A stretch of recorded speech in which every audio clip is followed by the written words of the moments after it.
Luke Cage Season 2 might have been my second least favorite season from the Marvel Netflix shows. It felt like such a drop in quality from the previous season. I was disappointed Season 1 set up Diamondback, the main threat of the season, to go through the process Carl Lucas went through to get superpowers of his own. Then we never see or hear of Diamondback in Season 2. And then Jessica Jones Season 3 quickly ties that subplot up when they realized they were never going to address it in the Luke Cage series. And that's a shame because as an antagonist for Luke, I liked Diamondback quite a bit more than Mariah Dillard or Bushmaster from Season 2. He actually had a connection with Luke, and one I wanted to see explored a little more since his anger felt somewhat justified to me. But if my hands were tied and I was unable to use Diamondback and only use the elements present in Luke Cage Season 2 and somehow tidy up this mess of a season, I have a few ideas on how that could have been achieved. I'm not sure if anyone working on these Netflix shows ever had a clear idea of what to do with Claire Temple other than be the connective tissue between all of these shows. But she doesn't have much of a character other than yelling at Matt, Luke, or Danny because they're doing something she thinks is stupid.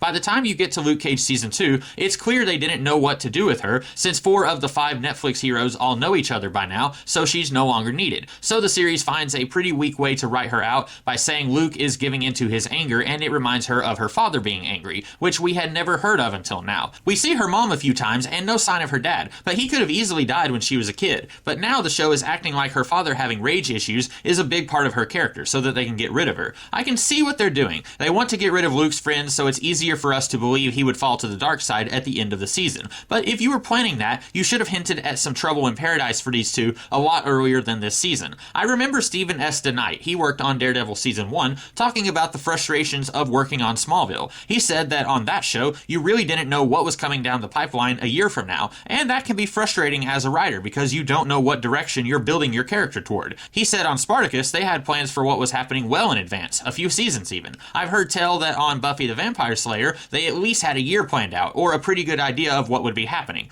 I don't think there was that much planning going on with the Marvel Netflix shows. They wanted to hint at stuff coming down the line, like The Hand, but from show to show, you got wildly different interpretations of characters connected to The Hand, making me think they didn't really know what they were doing. And with how abruptly they got rid of Claire, that really only confirms my suspicions. I already talked a little bit about Luke's potential fall to the dark side, so let's dig into that. Luke inheriting Harlem's Paradise and hints of him becoming corrupted by it is a really interesting idea, but this season does not earn that ending at all. For one, just because Luke owns a nightclub doesn't automatically make him a crime lord, as the last episode of the season seems to indicate. I guess some of the characters are mad that he's making deals with the other crime lords, but Mariah seems to think that simply being the name on the deed of the place will somehow corrupt Luke, which is arguably the stupidest thing that happens in this season. But on top of that, Mariah deciding at the 11th hour that Luke needs Harlem's Paradise is incredibly weak. A better way this could have come about that wouldn't even require changing that many plot elements in this season would be to keep Raymond Piranha Jones alive. He had power of attorney with Mariah and could control who got possession of the club. The only reason he dies halfway into the season is so that Bushmaster can get Harlem's Paradise,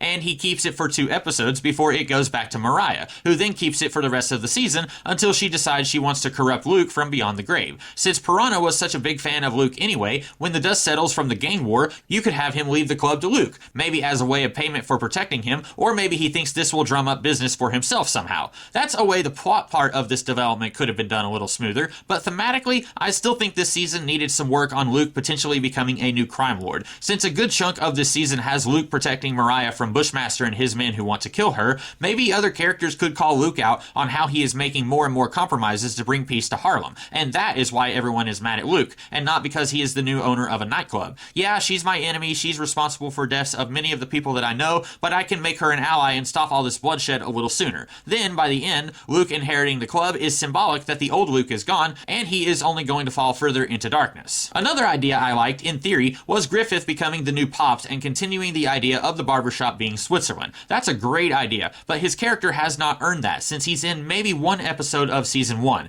He is in more of Season 2, but still not enough to have earned this moment that he gets at the end. Instead of this moment coming from a character who is barely connected to Luke, maybe this should have been Bobby Fish who has this conversation with Luke. The show gets rid of Bobby halfway through Season 2, like I said earlier, I think because they want Luke's corruption to feel more real, since he didn't have any of his closest friends to keep him from doing this. But if they kept him around, he could have been the one telling Luke he was going down a slippery slope, and he is going to continue the legacy of Pops and keep the barbershop as Switzerland. It would have much more weight coming from one of Luke's only friends who has stuck with him through thick and thin through most of the series, instead of someone who was barely in the first season and was only elevated to series regular in season 2 so he could take over the barbershop at the end. I do like Luke's subplot with his dad. I think the acting from Reg E. Cathy and Mike Coulter is great, but this subplot should have taken longer to unfold. Luke has a lot of bottled up anger toward his dad, and his dad has a lot of anger toward Luke, but within 7 episodes, that is all cleared up, and then dad goes back home to Georgia so that Luke can be alone when he inherits Harlem's Paradise. Since we didn't get a season 3, and since Reg E. Cathy passed away after filming concluded for season 2, this would not have been possible, but maybe Luke and his father shouldn't have worked everything out by the end of the season. Since you have Claire and Griffith telling Luke he's not okay, maybe his dad should have joined in on that chorus. I've made some mistakes, son. Your brother made some mistakes. Don't do this. Again, that wouldn't have been plausible unless they recast Luke's father in a potential 3rd season. And even if the quality of this season had been improved, I don't know if we would have gotten a season 3, since we saw improvement in some of the other shows and they got canceled as well. And that's it. I don't know if it would have brought this season up to the level of season 1, but I do think it would have improved things overall. Keep in mind, I really would have liked another season of Diamondback as the main threat. And as I said when I did my video offering some changes on Iron Fist season 1 a little while back, I am not going to attempt videos on all of the Marvel Netflix shows. That would be very time consuming, and I don't think I can manage another watch through of all of that, good or bad. But I do other videos on things I would have done differently, so check back in a week to see what else I might offer a fix on. And until then, I do other videos that are different but equally good, so check them out too. In the meantime, have a great day.